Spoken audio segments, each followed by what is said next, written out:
الحمد لله نحمده ونستعينه ونستغفره ونؤمن به ونتوكل عليه ونعوذ بالله من شرور أنفسنا ومن سيئات أعمالنا من يهده الله فلا مضل له ومن يضلل فلا هادي له وأشهد أن لا إله إلا الله وحده لا شريك له وأشهد أن سيدنا وسندنا ونبينا ومولانا محمدا عبده ورسوله صلى الله تعالى عليه وعلى آله وأصحابه وبارك وسلم تسليما كثيرا أما بعد فأعوذ بالله من الشيطان الرجيم بسم الله الرحمن الرحيم يا أيها الذين آمنوا اتقوا الله وابتغوا إليه الوسيلة وجاهدوا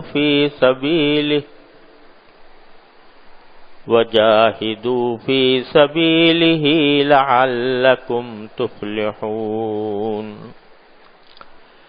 آمنت بالله صدق الله مولانا العظيم وصدق رسوله النبي الكريم ونحن على ذلك من الشاهدين والشاكرين والحمد لله رب العالمين.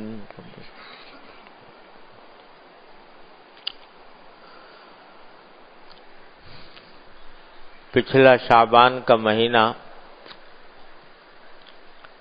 میرا مختلف سفروں میں گزرا اور تقریباً پورا مہینہ چند دن کو چھوڑ کر مختلف ملکوں کی اسفار میں گزر گیا، جس کی وجہ سے اتوار کی یہ مجلس شعبان کے مہینے میں نہیں ہو سکی۔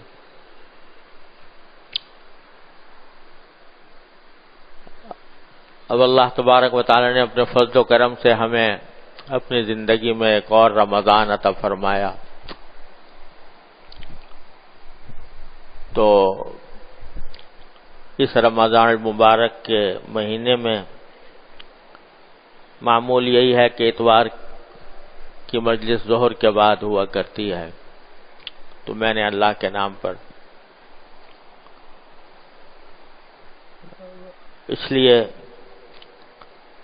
شروع کر دیا کہ جب مسلمان بھائی اپنے اصلاح کی نیت سے جمع ہوتے ہیں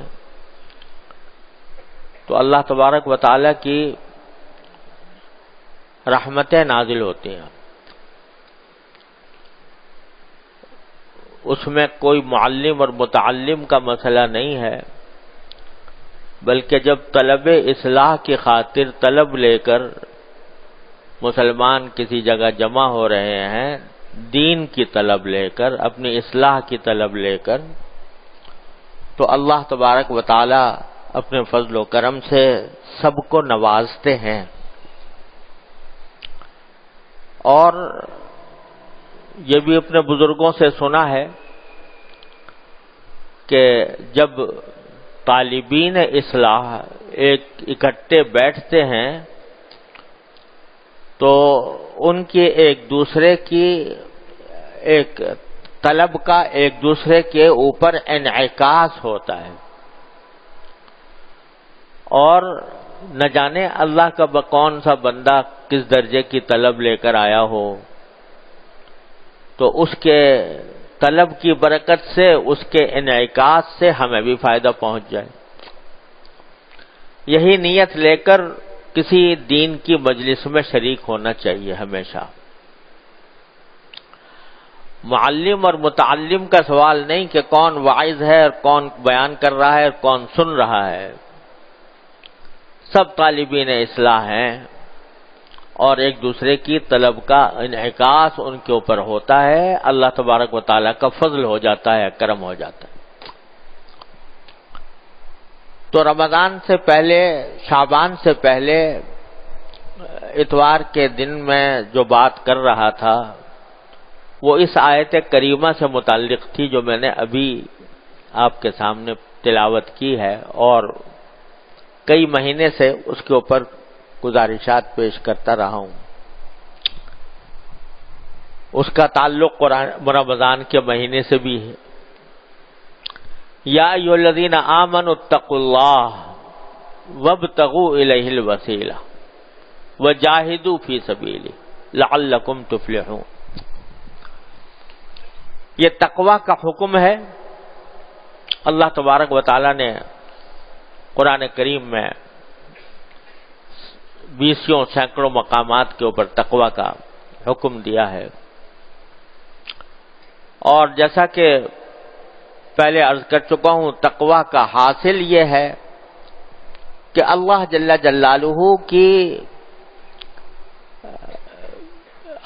جلالہ کی بارگاہ میں حاضری اور اس بات کی خلش کہ میں کہیں کوئی ایسا کام تو نہیں کر رہا جو میرے مالک اور خالق کی مرضی کے خلاف ہو۔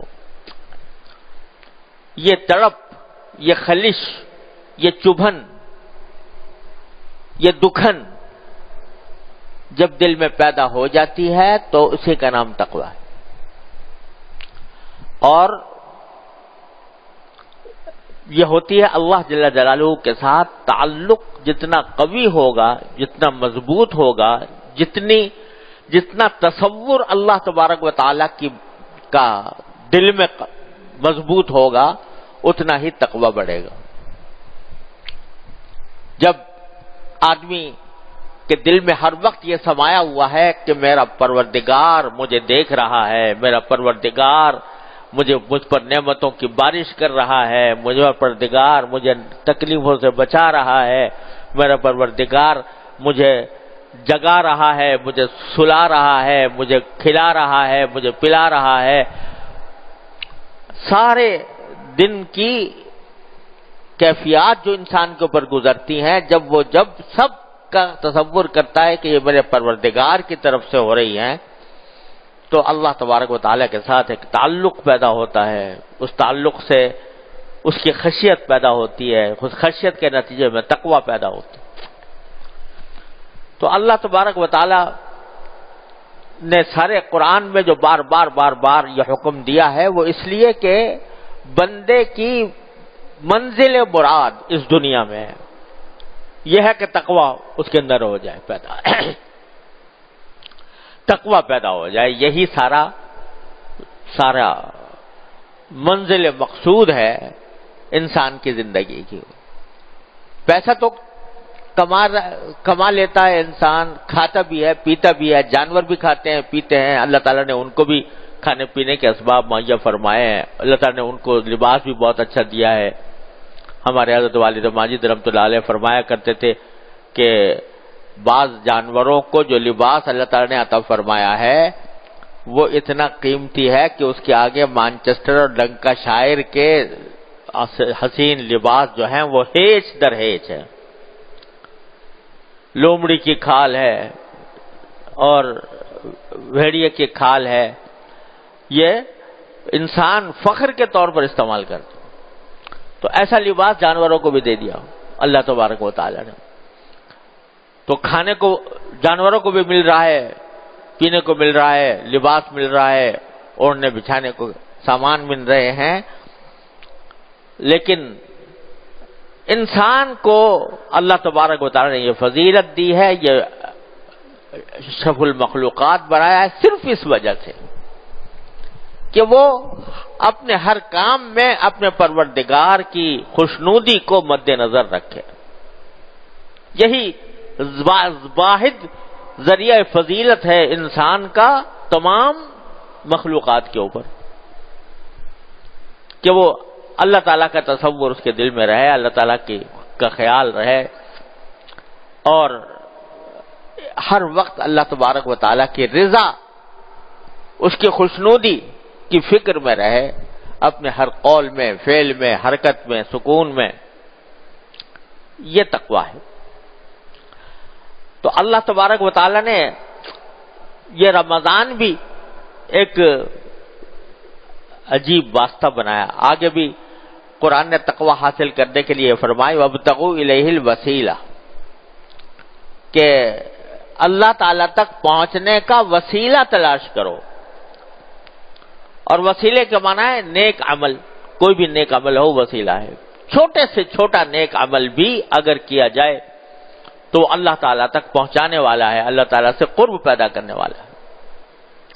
رمضان کا مہینہ اللہ تبارک و تعالیٰ نے اسی لیے عطا فرمایا کہ تاکہ یہاں اس میں انسان کے نیک اعمال کی تعداد عام دنوں کے مقابلے میں بڑھ جائے, اور جتنا نیک اعمال کی تعداد بڑھے گی اتنا ہی اللہ تبارک و تعالیٰ کے ساتھ تعلق بڑھے گا, تقویٰ کے اندر اضافہ ہوگا. یہ جو فرمایا کہ یا ایھا الذین آمنوا کتب علیکم الصیام کما کتب علی الذین من قبلکم لعلکم تتقون, روزے اس لیے فرض کیے گئے ہیں تاکہ تمہارے اندر تقویٰ پیدا ہو, تم متقی بن جاؤ, اس لیے روزے فرض کیے گئے. ایام معدودات, گنے چنے دن ہیں, ان کے اندر تمہیں تقویٰ پیدا کرنا تمہارے لیے پیش نظر یہ ہے. اللہ تبارک و تعالیٰ کو چاہتے یہ ہیں کہ اس رمضان کے ذریعے تقویٰ پیدا ہو. کیسے پیدا ہو؟ کہ رمضان سے پہلے جو زندگی گزر رہی تھی وہ اس میں زیادہ تر فکر جو ہے وہ دنیاوی معاملات کی تھی. کھانا پینا, کمانا اور سونا جاگنا, اسی کے گرد ساری زندگی گھوم رہی تھی دنیاوی مصروفیات کے اندر. اب رمضان کے اندر اللہ تبارک و تعالیٰ نے کہا اچھا اب کھانا بند کر دو, پینا بند کر دو, اپنی خواہشات کے اوپر روک لگاؤ. کھانے کی خواہش پر روک لگاؤ, پینے کی خواہش پر روک لگاؤ, جنسی خواہش پر روک لگاؤ. کیوں لگاؤ؟ اس لیے لگاؤ کہ ہم کہہ رہے ہیں, ہم نے کہا. تو بس یہ ہے ہماری حکم کی تعمیل. یہ وسیلہ ہے اتنا عظیم کہ جب بندے نے کھانا پینا چھوڑ دیا اور اپنی خواہشات پر عمل کرنا چھوڑ دیا, کس کے لیے چھوڑ دیا؟ اللہ کے لیے چھوڑ دیا کہ میرے اللہ نے منع کیا, میں نہیں کروں گا. اور الحمدللہ جو روزہ رکھنے والے مسلمان ہیں وہ اتنے پکے ہوتے ہیں روزے کے اندر کہ اگر کوئی ہزاروں روپے کی بھی پیشکش کرے کہ روزہ توڑ دو, کبھی نہیں توڑے گا. کوئی مسلمان توڑے گا نہیں, اس واسطے کہ اس نے اللہ کے لیے رکھا ہے, اللہ کو راضی کرنے کے لیے کیا ہے. اے اللہ, میں بھوک کی جو تپش ہے وہ برداشت کر رہا ہوں, اس لیے برداشت کر رہا ہوں, اور پیاس کی تپش ہے اس کو اس لیے برداشت کر رہا ہوں کہ آپ اپنے فضل و کرم کا معاملہ فرما کر مجھے جہنم کی تپش سے بچا لیں, جہنم کی آگ سے بچا لیں. یہ گرمی مجھے منظور, اس گرمی میں پیاسا رہنا مجھے منظور, اس حالت میں بھوکا رہنا مجھے منظور, لیکن آخرت کی جو آگ ہے, آخرت کی جو بھوک ہے, آخرت کی جو پیاس ہے, اے اللہ میرے بس سے باہر ہے. لہذا اپنے فضل و کرم سے مجھے یہاں پر اس روزے کو قبول فرما لیجئے, اور وہاں مجھے اپنے فضل و کرم سے جہنم سے نجات عطا فرما کر اپنے قرب کا مقام عطا فرمائیے, جنت عطا فرمائیے, اپنے رضا کامل عطا فرمائیے. بندہ اس لیے روزہ رکھ رہا ہے، اور تو ایک وسیلہ اللہ تبارک و تعالیٰ تک پہنچنے کا ایک عظیم وسیلہ اللہ تعالیٰ نے روزوں کی شکل میں ہمیں عطا فرمایا کہ جب بندہ اس نیت سے روزہ رکھ رہا ہے، اس لیے مشقت برداشت کر رہا ہے کہ میں اللہ تک پہنچوں، تو اللہ تبارک و تعالیٰ اس کو وسیلہ بنا دیتے ہیں اپنے ساتھ تعلق کے مضبوط ہونے کا اور تقوی کا۔ اور اس کے علاوہ رمضان کے اندر اللہ تبارک و تعالیٰ نے نفلی عبادتوں کا ایک بہت بڑا سلسلہ ایسا رکھ دیا کہ کوئی گیا سے گیا مسلمان ہو لیکن رمضان کے اندر کچھ نفلی عبادتوں کی اس کو توفیق ہو جاتی ہے۔ نفلی عبادتیں، رات کو تراویح تو ہے ہی، ہمارے حضرت والا حضرت عارفی قدس اللہ تعالیٰ سے رضا فرمایا کرتے تھے کہ تراویح میں 20 رکعتیں ہوتی ہیں، اور 20 رکعتوں کے معنی 40 سجدے، 40 سجدے، اور ہر سجدہ بارگاہ الہی میں جب بندہ سر ٹیک کر سجدہ کرتا ہے اپنے پروردگار کو، تو حدیث میں رسول کریم صلی اللہ علیہ وسلم نے فرمایا کہ سب سے زیادہ بندہ اپنے پروردگار سے قریب ہوتا ہے سجدے کی حالت میں۔ جب سجدہ کر دیا، پیشانی زمین پر رکھ دی، اللہ تبارک و تعالیٰ کے بارگاہ میں سب سے زیادہ قرب اللہ جل جلالہ کے ساتھ سجدے کی حالت میں پیدا ہوتا ہے۔ قرآن کریم میں بھی فرمایا کہ سجدہ کرو اور پاس آ جاؤ، سجدہ کرو اور پاس آ جاؤ، قریب آ جاؤ۔ تو بتایا اللہ تعالیٰ نے کہ سجدہ قرب کا ذریعہ ہے۔ تو ہمارے حضرت والا فرمایا کرتے تھے کہ رمضان کے اندر ہر مسلمان جو تراویح پڑھتا ہے تو 20 رکعتیں مزید پڑھتا ہے۔ 20 رکعتوں کے کیا معنی؟ 40 سجدے زیادہ کرتا ہے۔ تو 40 مقامات قرب اللہ تبارک و تعالیٰ نے اس مہینے کے اندر بندے کو عطا فرما دیا۔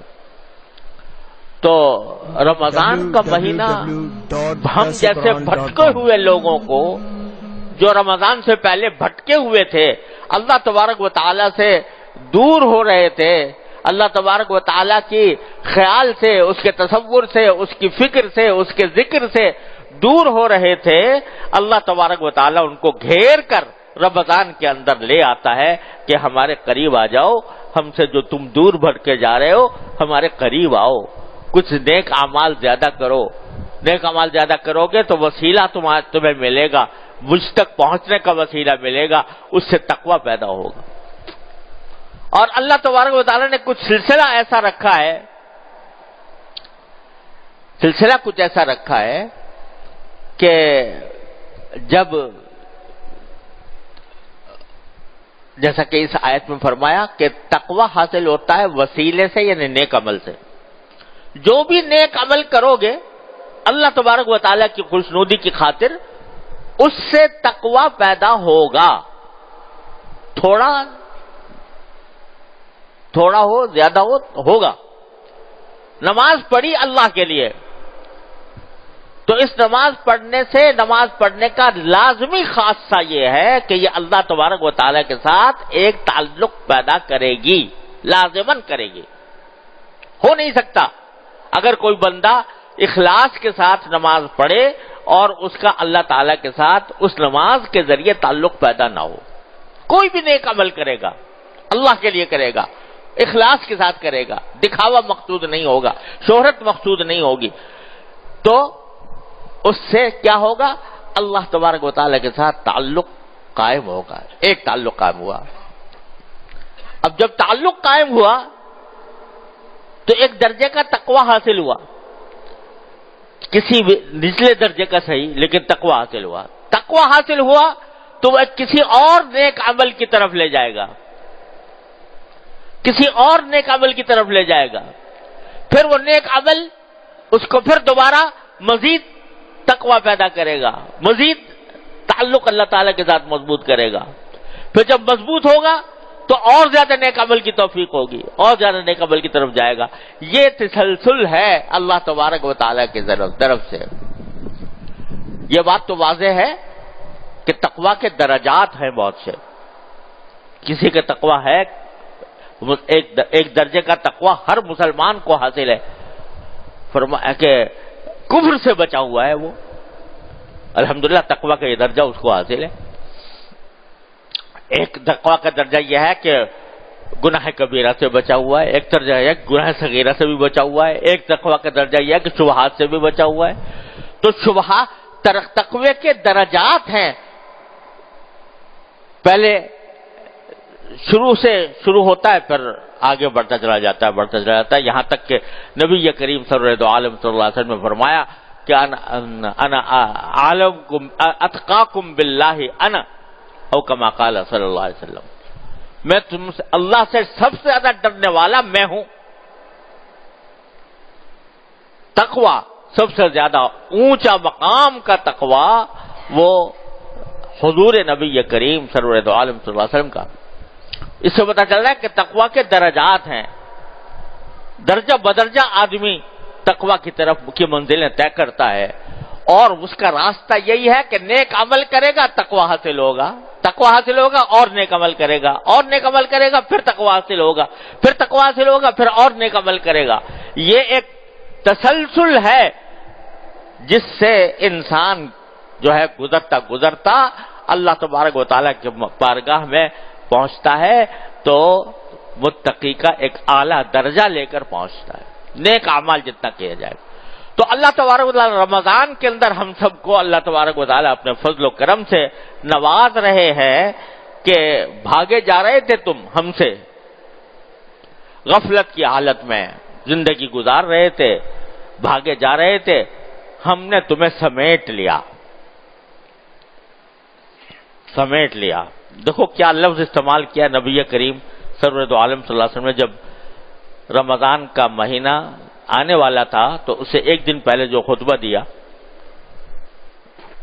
حضور اقدس صلی اللہ علیہ وسلم نے صحابہ کرام کو، تو کیا فرمایا؟ لقد اظلکم شہر عظیم شہر مبارک، تمہارے اوپر سایہ ڈال دیا ہے ایک عظیم مہینے نے، سایہ ڈال دیا ہے. سایہ جو ہوتا ہے وہ رحمت کا سایہ، مغفرت کا سایہ، اللہ تبارک و تعالیٰ کے قرب کا سایہ وہ ڈال دیا ہے کہ تم بھاگے جا رہے تھے، غفلت کی حالت میں زندگی گزار رہے تھے، اللہ تعالیٰ کو یاد نہیں آ رہا تھا، تو ہم نے تمہیں ایک ایسا مہینہ عطا فرما دیا جس میں تمہیں توفیق ہوگی، اللہ تبارک و تعالیٰ کی عبادتوں کی توفیق ہوگی. عبادتوں کرو گے، روزے رکھو گے، تراویح پڑھو گے، تلاوت قرآن کرو گے، ذکر کرو گے، اللہ تبارک و تعالیٰ کی یاد کرو گے، تمہارے دل کا تقوی مضبوط ہوتا چلا جائے گا. لعلکم تتقون. تو بڑا زبردست عظیم مقصد ہے جس کے تحت یہ رمضان کا مہینہ اللہ تبارک و تعالیٰ نے ہمیں عطا فرمایا. لہذا یہ تصور کرو کہ ہم روزے تو رکھ رہے ہیں، ذرا سا یہ تصور کر کے رکھو کہ یہ روزہ اس لیے رکھا جا رہا ہے تاکہ اللہ تعالیٰ مجھے تقوی سے نوازے، اس کے ذریعے میرے اندر تقوی پیدا ہو. وہ تصور، بھوک لگے، پیاس لگے، کھانے پینے کو دل چاہے، تو اس وقت میں یہ تصور کر لو کہ میں اس لیے رک رہا ہوں کہ میرے مولا نے مجھے منع کیا، میرے آقا نے، میرے پروردگار نے مجھے منع کیا، اس لیے رک رہا ہوں. تو جب یہ کرے گا تو اس کے نتیجے میں اللہ تبارک و تعالیٰ یہ سوچ کر کرے گا کہ یہ منظور ہے، یہ گرمی منظور ہے، یہ شدت منظور ہے، لیکن آخرت کے عذاب سے اللہ تبارک و تعالیٰ مجھے نجات عطا فرمائیں گے. تو جب یہ کرے گا تو اللہ تعالیٰ بھی کیا فرماتے ہیں کہ الصوم لی وانا اجزی بہ، روزہ میرے لیے، خالص میرے لیے، یعنی میری رضامندی کے لیے، میری خوشنودی کے لیے. وانا اجزی بہ، بدلہ بھی میں ہی دوں گا. کیا مانا بدلہ تو ہر ایک چیز کا اللہ تعالیٰ دیتے ہیں. نماز کا بدلہ بھی اللہ تعالیٰ دیتے ہیں، ثواب دیتے ہیں، حج کا بھی دیتے ہیں، زکوٰۃ کا بھی دیتے ہیں، صدقات کا بھی دیتے ہیں، ہر چیز کا بدلہ اللہ تبارک و تعالیٰ ہی دیتے ہیں، اس کا جو اجر و ثواب ہے وہ اللہ تبارک و تعالیٰ ہی عطا فرماتے ہیں۔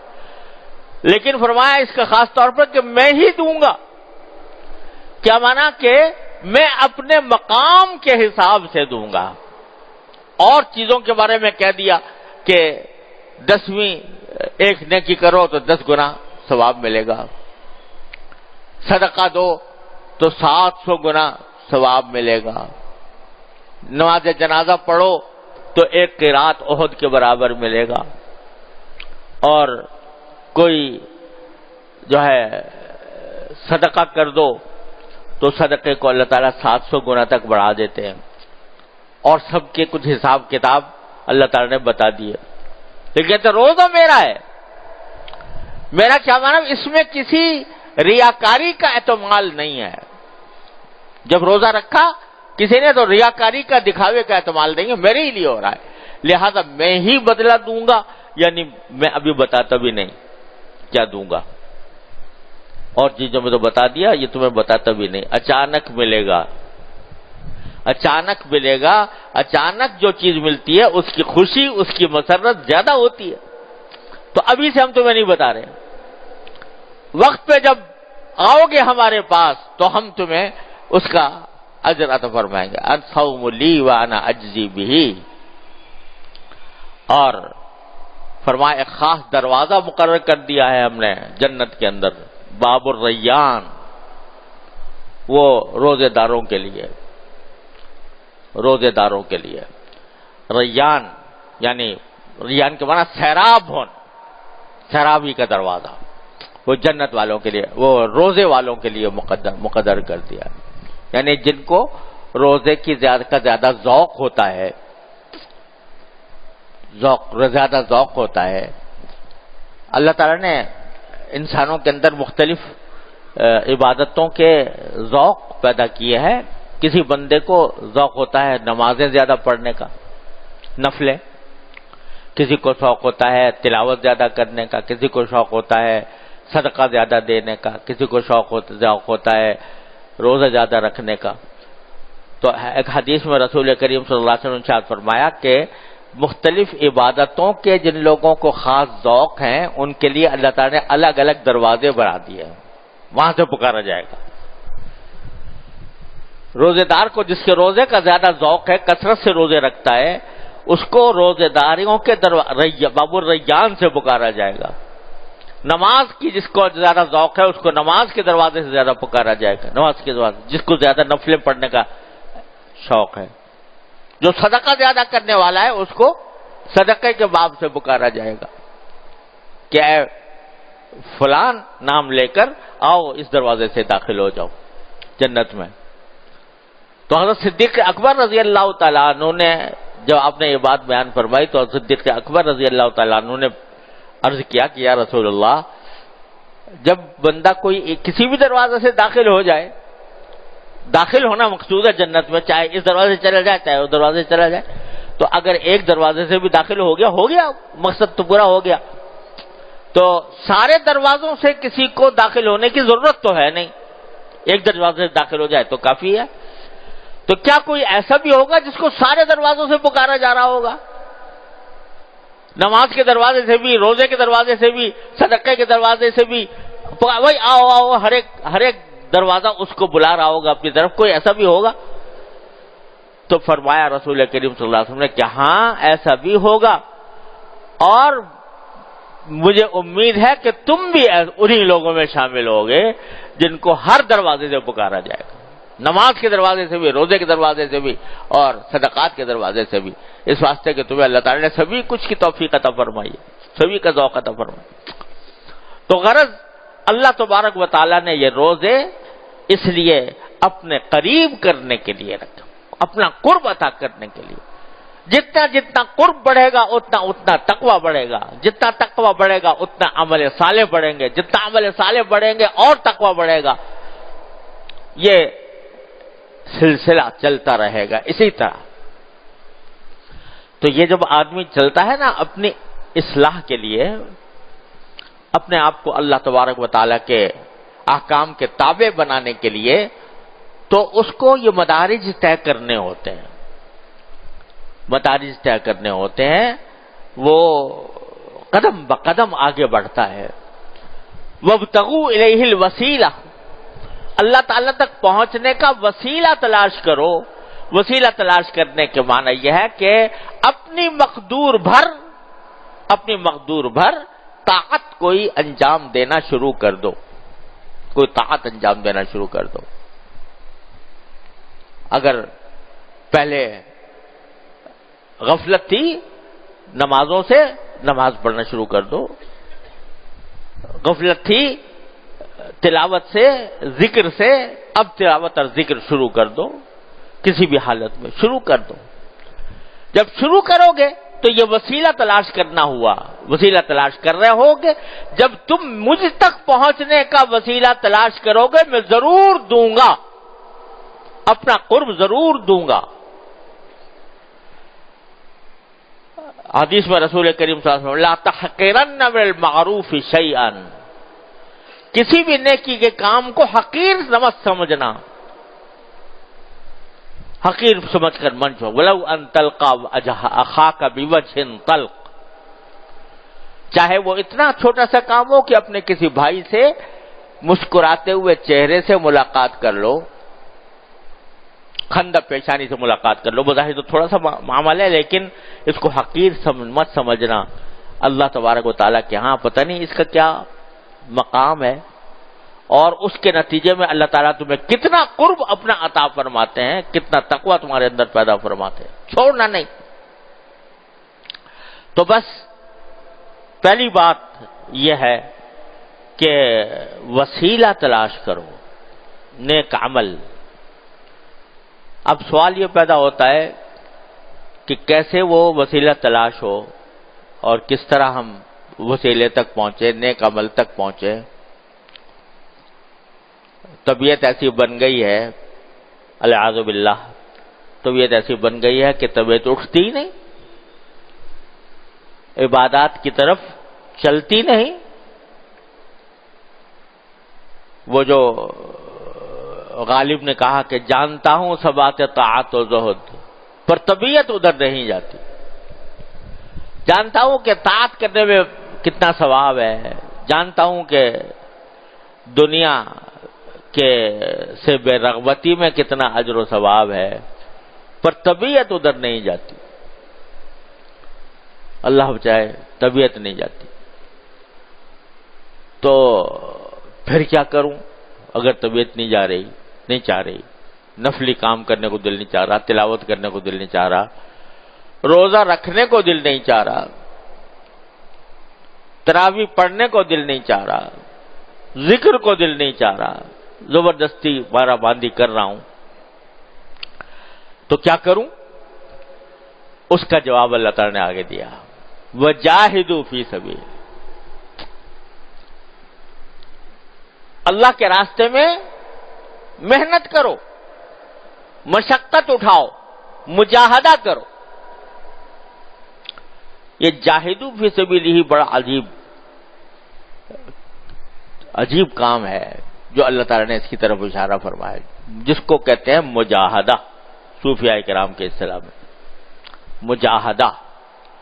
اور حدیث میں المجاہد من جاہد نفسہ، مجاہد وہ ہے جو اپنے نفس کے ساتھ جہاد کرے۔ کیا معنی؟ کہ نفس اس کو لے جا رہا ہے کسی غلط راستے کی طرف، نفس اس کو طاغات سے منحرف کر رہا ہے، نفس اس کو طاغات سے بھگا رہا ہے، اس کے خلاف اپنے نفس کو مجبور کر کے، پامال کر کے، زبردستی کر کے وہ طاعت کی طرف لے جائے۔ یہ جو تم کہہ رہے ہو نا کہ اس پر طبیعت ادھر نہیں جاتی، پر طبیعت ادھر نہیں جاتی یعنی دل نہیں لگتا، طبیعت چلتی نہیں، یہ اس لیے کہہ رہے ہو کہ تم نے اپنے آپ کو طبیعت کا غلام بنا لیا۔ جو طبیعت چاہے گی وہ کروں گا، جو طبیعت نہیں چاہے گی نہیں کروں گا، غلام بنا لیا۔ تو اب اگر طبیعت نہیں جا رہی طاعات کی طرف تو کہہ رہے ہو میں مجبور ہو گیا، مجھ سے نہیں ہوتا، کیونکہ تم نے طبیعت کا اپنے آپ کو غلام بنا لیا۔ اور یاد رکھو طبیعت کا غلام بنانے سے نہ دین کا کوئی مقصد حاصل ہوتا ہے، نہ دنیا کا کوئی مقصد حاصل ہوتا ہے۔ اگر آدمی طبیعت کا غلام بنا لے اپنے آپ کو، کیا مانا کہ جب نیند آئے گی سوؤں گا، لازماً سوؤں گا جب بھی نیند آئے گی، یہ اپنے آپ کا طے کر لیا آپ نے کہ میں جب بھی نیند آئے گی سوؤں گا۔ اب صبح کو آپ کا ملازمت کا ٹائم آ گیا، اپنے کام پر جانا ہے، ڈیوٹی پر جانا ہے، جس کے اوپر جیسے ساری روزی وابستہ ہے، اور نیند آ رہی ہے، تو کیا کرو گے؟ سو گئے اس وقت کہ بھائی مجھے تو نیند آ رہی ہے اور میں طبیعت جو ہے وہ آگے جاگ کر کام کرنے کو طبیعت میری نہیں چاہ رہی، لہذا میں تو سو جاتا ہوں۔ تو ایک دن سو گے، 2 دن سو گے، پھر ہمیشہ سوتا ہی رہو گے، کان پکڑ کے نکال دیے جاؤ گے، اس واسطے کہ تم نے اپنے آپ کو سونے کی طبیعت کا غلام بنا لیا۔ تو دنیا کا کوئی کام بھی اپنے آپ کو طبیعت کا غلام بنانے سے نہیں چلتا۔ طبیعت اور نفس کی خواہش کے خلاف کبھی نہ کبھی کرنا ہی پڑتا ہے۔ بڑے سے بڑا حکمران، بڑے سے بڑا سرمایہ دار، بڑے سے بڑا دولت مند، بڑے سے بڑا امیر انسان، وہ بھی یہ نہیں ہو سکتا کہ میں جب جو چاہوں وہ ہو جائے اور جو میرا دل چاہے وہ ہو جائے، یہ نہیں ہو سکتا۔ مجھے ایک میرے عزیز نے واقعہ سنایا کہ رمضان میں عمرے کو جا رہے تھے، رمضان کے اندر، تو ان کے ساتھ ایک دولت مند آدمی بھی تھے، وہ بھی عمرے کو جا رہے تھے۔ تو کہیں انہوں نے یہ کہہ دیا بھائی ذرا رش کا زمانہ ہوتا ہے، بہت ہجوم ہوتا ہے رمضان میں، تو ذرا خیال رکھنا، اور ذرا بعض اوقات جو ہے وہ آدمی کو نماز کی وجہ سے بہت پہلے نکلنا پڑتا ہے، کھانے کے لیے اگر جانا ہو تو لائنیں لگانی پڑتی ہے، تو بہت مشقت، یعنی پہلے سے آدمی کو خوب اوقات کو تول کر خرچ کر، کچھ طرح کی بات کہی کہ اوقات کو تول کر خرچ کرنا چاہیے۔ تو وہ تھے امیر آدمی، دولت مند، تو انہوں نے کہا کرے کچھ پرواہ نہیں ہے، پیسہ سب کچھ کرا لیتا ہے، پیسہ سب کچھ کرا لیتا ہے، یعنی پیسہ خرچ کریں گے، اچھے سے اچھی جگہ رہائش کی ملے گی، اچھا کھانا ملے گا، تو کوئی مسئلہ نہیں ہے، رش ہو یا کچھ ہو۔ وہ کہتے ہیں ٹھیک ہے بھائی، پیسہ سب کچھ کرا لیتا ہے تو کرا لینا پیسے سے۔ تو کہتے 2 دن کے بعد دیکھا تو حرم کے کنارے، حرم کی سیڑھیوں کے پاس سر پکڑے بیٹھے۔ تو پوچھا بھائی کیا بات ہے، کیا حال ہے؟ کہا کہ جی سحری نہیں ملی۔ بھائی کیوں نہیں ملی؟ پیسہ تو تھا، کہ پیسہ تو لے کر گئے تھے، مگر لائن اتنی لمبی تھی کہ نمبر آیا نہیں اور اذان ہو گئی۔ تو پیسہ جس کو جو سمجھتا ہے کہ پیسہ سب کچھ کر بیٹھتا ہے، اس کا کو بھی اللہ میاں دکھا دیتے ہیں کہ تیرا پیسہ رکھا رہ گیا۔ ما اغنی عنکم جمعکم، جو کچھ جمع کیا تھا وہ کچھ فائدہ نہیں پہنچایا، دنیا کے اندر ہو جاتا ہے۔ تو آدمی اگر یہ سوچے کہ بھئی میں جو چاہوں گا وہ ہو جائے گا، اور جو میرا نفس چاہے گا، میری خواہش ہو رہی ہوگی وہ پوری ہوگی، دنیا میں کوئی ایسا ہو ہی نہیں سکتا۔ اپنی خواہش کے خلاف تو کرنا ہی ہوگا، کبھی نہ کبھی کرنا ہوگا۔ تو چاہے مجبور ہو کر لو، اور چاہے مختار ہو کر اللہ تبارک و تعالیٰ کی رضا کی خاطر، اس کی خوشنودی کی خاطر کر لو، کہ خواہش ہو رہی ہے مگر میں اس خواہش کو دبا کر، اس کو کچل کر اللہ تبارک و تعالیٰ کی طرف رجوع کروں گا۔ تو پر طبیعت ادھر نہیں جاتی. طبیعت جو نہیں جا رہی ہے اس کا علاج یہ نہیں ہے کہ تم طبیعت کے اس لیے نہیں جا رہی کہ غلام بنے بیٹھے ہو طبیعت کے. علاج یہی ہے کہ جب طبیعت کسی خلاف شرع امر کی طرف راغب ہو تو طبیعت پر زبردستی کرو اور زبردستی کر کے نکلو. جیسے کہ ملازمت کے لیے تم صبح کو جاتے ہو, نیند آ رہی ہوتی ہے لیکن نیند کو کچل کر ملازمت کے لیے جاتے ہو. اسی طریقے سے اگر طبیعت پیچھے جا رہی ہے, دل نہیں لگ رہا اور ذکر کی طرف طبیعت آمادہ نہیں ہو رہی, تلاوت کی طرف نہیں ہو رہی, تو زبردستی کر کے اپنے آپ کو لاؤ, اور جتنا زبردستی کرو گے اور اپنے آپ کو اللہ تعالیٰ کی طاعت کی طرف لاؤ گے اتنا ہی اللہ تبارک و تعالیٰ کا قرب بڑھے گا. اللہ تعالیٰ کے وجاہدوا فی سبیلہ, اللہ کے راستے میں یہ مجاہدہ کرو, طاعات کے اندر مجاہدہ. تو اب یہ رمضان کا مہینہ ہے بھائی, اللہ تبارک و تعالیٰ اپنے رحمت سے توفیق عطا فرمائے. ایک تو الحمدللہ شکر ادا کرنا چاہیے کہ اللہ تبارک و تعالیٰ نے توفیق عطا فرمائی, روزہ رکھنے کی توفیق عطا فرمائی. اللہ بچائے ایسے بھی گھرانے ہیں جن میں پتہ نہیں چلتا کہ رمضان کب آیا اور کب گزر گیا. اللہ تبارک و تعالیٰ نے اپنے فضل و کرم سے ہمیں ان میں سے نہیں بنایا, روزہ رکھنے کی توفیق بخشی. شکر ادا کرو, ہر روزے پر شکر ادا کرو, اور اس روزے کے اندر جب یہ تصور کرو کہ یہ میں اپنے پروردگار کے حکم کی خاطر رکھ رہا ہوں, اپنے پروردگار کے حکم کی تعمیل میں رکھ رہا ہوں, یہ تصور بندھا رہے روزے کے اندر, تو جتنا یہ تصور پختہ ہوگا اتنا ہی اللہ تعالیٰ سے قرب پیدا ہوگا, اتنا انشاءاللہ تقوی پیدا ہوگا. پھر الحمدللہ تراویح کی توفیق ہو جاتی ہے. جو ہم جو لوگ جو یہاں پر بیٹھے ہیں اللہ تعالیٰ کے فضل و کرم سے ایسے ہی ہے جو تراویح کی توفیق جن کو اللہ تعالیٰ عطا فرما دیتے ہیں, تو اس کو سمجھو کہ ہر سجدے پر اللہ تبارک و تعالیٰ کے ہاں قرب میں اضافہ ہو رہا ہے. یہ جو حدیث میں فرمایا نا روزے کے بارے میں بھی اور تراویح کے بارے میں بھی کہ من قام رمضان ایمانا واحتسابا, یعنی آدمی روزہ بھی رکھے اور تراویح بھی پڑھے, ایک تو ایمان کی حالت میں, ایک احتسابا. احتسابا کا کیا معنی؟ یعنی ترجمہ اس کا یہ کیا جاتا ہے کہ ثواب کی امید رکھ کر, ثواب کی امید رکھ کر. تو در حقیقت مقصد یہ ہے کہ جب یہ کام کر رہے ہو تو کام کرتے وقت یہ تصور ذہن میں رہے کہ یہ چیز مجھے اللہ تعالیٰ کے قریب کر رہی ہے, یہ مجھے اللہ تعالیٰ کا قرب عطا کر رہی ہے, مجھے اس کے اوپر انشاءاللہ اجر و ثواب مرتب ہو رہا ہے.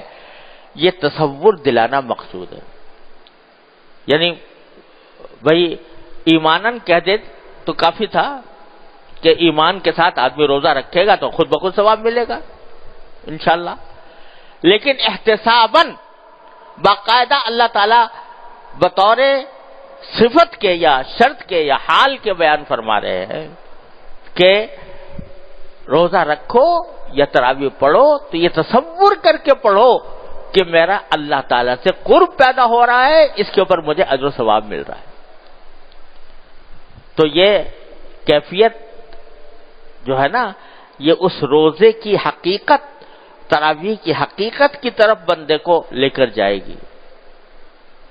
ہم بزرگوں نے فرمایا کہ جب وضو کرتے ہو نا تو وضو کرتے وقت میں یہ تصور کیا کرو, جیسے حدیث میں آیا ہے کہ وضو کر رہے ہو تو ہاتھوں سے ہاتھ دھوئے ہیں تو ہاتھوں کے گناہ جھڑ رہے ہیں, منہ دھو رہے ہیں تو منہ کے گناہ جھڑ رہے ہیں, ہاتھ پاؤں دھو رہے ہیں تو پاؤں کے گناہ جھڑ رہے ہیں. یہ تصور جو ہے نا یہ تصور اس عبادت کے اندر لطف بھی پیدا کرتا ہے اور عبادت کو اللہ تعالیٰ کے قرب کا مزید ذریعہ بھی بناتا ہے. احتساباً یہ اللہ تعالیٰ کے قرب کا ذریعہ بنائے. تو الحمدللہ توفیق ہو رہی ہے, اس پر شکر ادا کریں. بس یہ تصور روزے کا تراویح کا کہ یہ اللہ تعالیٰ کے قرب کا ذریعہ بن رہا ہے, یہ دل میں پیدا کرنے کی کوشش کریں, اور اس کے ساتھ اللہ تعالیٰ انشاءاللہ اس کے لطف میں, اس کی برکات میں, اس کے انوار میں اضافہ فرمائیں گے. تیسری بات یہ کہ عام دنوں کے مقابلے میں نفلی عبادتیں اس میں زیادہ کرنے کا اہتمام کیا جائے. زیادہ نفلیں, زیادہ تلاوت, زیادہ ذکر عام دنوں کے مقابلے میں. اور سب سے بڑی بات یہ کہ فضولیات سے اجتناب, وقت ضائع کرنے سے بچیں. وقت ضائع کرنے, وہ کام جس میں نہ دنیا کا نفع نہ آخرت کا نفع, ایسے کاموں سے اپنے آپ کو بچا کر رکھیں. اور زیادہ سے زیادہ وقت جو مل جائے, بہت سے حضرات ظاہر ہے کہ ان کی اپنی ذاتی مصروفیات بھی ہوتی ہیں, ان مصروفیات سے جو ضروری مصروفیات ہیں ان سے آدمی اپنے آپ کو فارغ نہیں کر سکتا. ملازم ہے, ملازمت کر رہا ہے, تاجر ہے, تجارت کر رہا ہے, لیکن اس میں بھی کچھ وقت تھوڑا سا نکال کر عام دنوں کے مقابلے میں زیادہ تلاوت ہو, عام دنوں کے مقابلے میں زیادہ ذکر ہو, عام دنوں کے مقابلے میں زیادہ تسبیحات ہوں. تلاوت کا قصہ یہ ہے کہ ہمارے اسلاف میں اگر دیکھا جائے تو پتہ نہیں سینکڑوں حضرات کے نام آتے ہیں جو کم از کم 3 دن میں ایک قرآن ختم کر لیتے تھے. سینکڑوں افراد. اور بعض ایسے ہیں کہ جو دن میں ایک ہی دن میں ختم کر لیتے تھے. اور ویسے تو حدیث میں آیا ہے کہ 3 دن سے کم میں نہیں ختم کرنا چاہیے, لیکن بزرگوں نے فرمایا کہ یہ عام دنوں کی بات ہے. رمضان کی خصوصیت یہ ہے کہ اس کے اندر اگر پورا ایک قرآن بھی روزانہ ختم کر لے تو کوئی حرج نہیں ہے. اور بہت سے بزرگوں سے منقول, امام ابو حنیفہ سے منقول ہے, امام شافعی سے منقول ہے, امام بخاری سے منقول ہے, اور خود ہمارے زمانے میں علامہ ابن عابدین شامی کے جو مصنف ہیں ان کا بھی یہ معمول تھا, ایک قرآن روزانہ ختم کرتے تھے. اور میں نے ایسے بزرگ اپنی آنکھوں سے دیکھے جو رمضان کے اندر روزانہ ایک قرآن کریم ختم کر لیا کرتے تھے. تو میں یہ بتا رہا ہوں کہ اسلاف نے اس رمضان کے مہینے میں قرآن کریم زیادہ سے زیادہ تلاوت کرنے کا بڑا اہتمام فرمایا, یہاں تک کہ جتنے زیادہ ختمات ہو سکیں ختم ہو سکے اتنا بہتر قرار دیا. تو بھائی کم از کم ہم اپنے عام معمول سے کچھ بڑھا کر جتنا عام دنوں میں پڑھتے ہیں اس سے دگنا کر لیں, 3 گنا کر لیں, 4 گنا کر لیں, اور رمضان کے مہینے میں تلاوت زیادہ سے زیادہ کرنے کا اہتمام کریں. اگر طبیعت نہیں جا رہی تو اس کا جواب وہی ہے کہ طبیعت کا اپنے آپ کو غلام نہ بناؤ, بلکہ طبیعت کو مجبور کرو اور طبیعت کو مجبور کر کے لگاؤ. یہ جو حدیث میں آتا ہے نا کہ اقرأوا القرآن ما تلفت قلوبکم, کہ قرآن اس وقت تک پڑھو جب تک کہ تمہارا دل لگے, جب دل نہ لگے تو چھوڑ دو. اس کے بارے میں میں نے اپنے بزرگوں سے سنا کہ یہ اس شخص کے لیے ہے کہ جو معمولاً تلاوت کرتا ہے اور اچھی مقدار میں تلاوت کرتا ہے, پھر کسی وقت میں جا کر اس کا دل نہیں لگ رہا تو چھوڑ دے. لیکن جو آدمی شروع کر رہا ہے, مبتدی ہے, وہ اگر یہ چاہے کہ جب دل لگے گا تو پڑھوں گا, جب دل نہیں لگے گا تو نہیں پڑھوں گا, تو پھر ساری زندگی نہیں پڑھ سکتا, کبھی دل نہیں لگے گا اس کا. شروع میں تو دل لگانا پڑتا ہے، پھر جب طرف عادی ہو جاتا ہے تو لگ بھی جاتا ہے دل.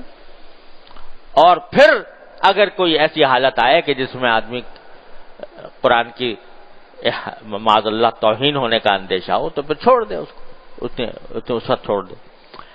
تو اس کی تلاوت کی زیادہ. اور بھائی ذکر چلتے پھرتے اٹھتے بیٹھتے اللہ تبارک و تعالیٰ کا ذکر زبان پر رہے، کلمہ طیبہ لا الہ الا اللہ، اور کلمہ طیبہ تیسرا کلمہ سبحان اللہ والحمد للہ ولا الہ الا اللہ واللہ اکبر ولا حول ولا قوت الا باللہ العلی العظیم، یہ کلمہ زبان پر رہے چلتے پھرتے اٹھتے بیٹھتے، کلمہ طیبہ زبان پر رہے. اور ذکر جتنے اذکار آئے ہیں سبحان اللہ الحمدللہ لا الہ الا اللہ اللہ اکبر، تو بجائے دوسری باتیں کرنے کے آدمی اس طرف متوجہ ہو جائے اور ذکر کثرت سے کرے. اس طرح جب گزاریں گے تو انشاءاللہ وہ جاہدوا فی سبیلہ کا ایک مطلب اللہ تعالی ہمیں عطا فرمائیں گے. اور انشاءاللہ ثم انشاءاللہ اللہ تعالی نے ایک طرح سے وعدہ فرمایا کہ لعلکم تتقون، تمہارے اندر تقوی انشاءاللہ پیدا ہوگا. اللہ تعالیٰ اپنے فضل و کرم و رحمت سے ہم سب کو اس کی توفیق عطا فرمائے. اللہم صلی علی سیدنا مولانا محمد وعلی آل سیدنا محمد کما صلیت علی ابراہیم وعلی آل ابراہیم انک حمید مجید. ربنا اغفر لنا ذنوبنا واسرافنا فی امرنا وثبت اقدامنا وانصرنا علی القوم الکافرین. اللہم آتی انفسنا تقواها وزکها انت خیر من زکاها انت ولیها ومولاها. اللہم آتی انفسنا تقواها وزکها انت خیر من زکاها وانت ولیها ومولاها. اللہم وفقنا لما تحب وترضى من القول والفعل والعمل والنیت والہدی انک علی کل شیء قدیر. یا ارحم الراحمین، اپنے فضل و کرم سے ہمارے تمام گناہوں کو معاف فرما. اے اللہ ہمارے اعمال و اخلاق کی اصلاح فرما. اے اللہ ہمیں سیدھے راستے پر چلنے کی توفیق عطا فرما. اے اللہ ہر طرح کے شر سے، فتنے سے، معصیتوں سے، منکرات سے ہماری حفاظت فرما. اے اللہ اپنے رحمت سے ہر طرح کے گناہوں سے ہماری حفاظت فرما. اللہم انا نسألک من خیر ما سألک منہ عبدک ونبیک سیدنا محمد صلی اللہ علیہ وسلم، ونعوذ بک من شر ما استعاذک منہ عبدک ونبیک سیدنا محمد صلی اللہ علیہ وسلم. یا اللہ اپنی رحمت سے ہمارے تمام گناہوں کو معاف فرما دے. یا اللہ ہم ساری امت کی طرف سے مغفرت مانگتے ہیں، اپنے رحمت سے مغفرت عطا فرما دے. یا اللہ ہمارا علاقہ پانی کی قلت کا شکار ہے. اے اللہ اپنے رحمت سے، اپنے فضل و کرم سے اس قلت کو دور فرما دے. یا اللہم اسقنا غیثا مغیثا، اللہم اسقنا غیثا مغیثا نافعا غیر ضار عاجلا غیر آجل. یا اللہ اپنے رحمت سے باران رحمت عطا فرما. یا اللہ اپنے رحمت سے باران رحمت عطا فرما. یا اللہ اپنے رحمت سے باران رحمت عطا فرما. اللہم یا ارحم الراحمین، اللہم اغثنا، اللہم اغثنا، اللہم اغثنا ولا تجعلنا من القانطین. یا اللہ اپنے فضل و کرم سے ہمارے شہر سے پانی کی قلت کو دور فرما دے. یا اللہ اپنے رحمت سے، اپنے فضل و کرم سے پردہ غیب سے پانی عطا فرما. یا اللہ پردہ غیب سے پانی عطا فرما. اللہم اسقنا غیثا مغیثا، اللہم اسقنا غیثا مغیثا. یا ارحم الراحمین ہماری تمام جائز حاجتیں اپنے رحمت سے پوری فرما دے. ہر طرح کی پریشانیوں سے ہماری حفاظت فرما. ہر طرح کی مشکلات ہماری دور فرما دے. وصلی اللہ تعالی علی خیر خلقہ سیدنا مولانا محمد وعلی آلہ واصحابہ اجمعین. آمین برحمتک یا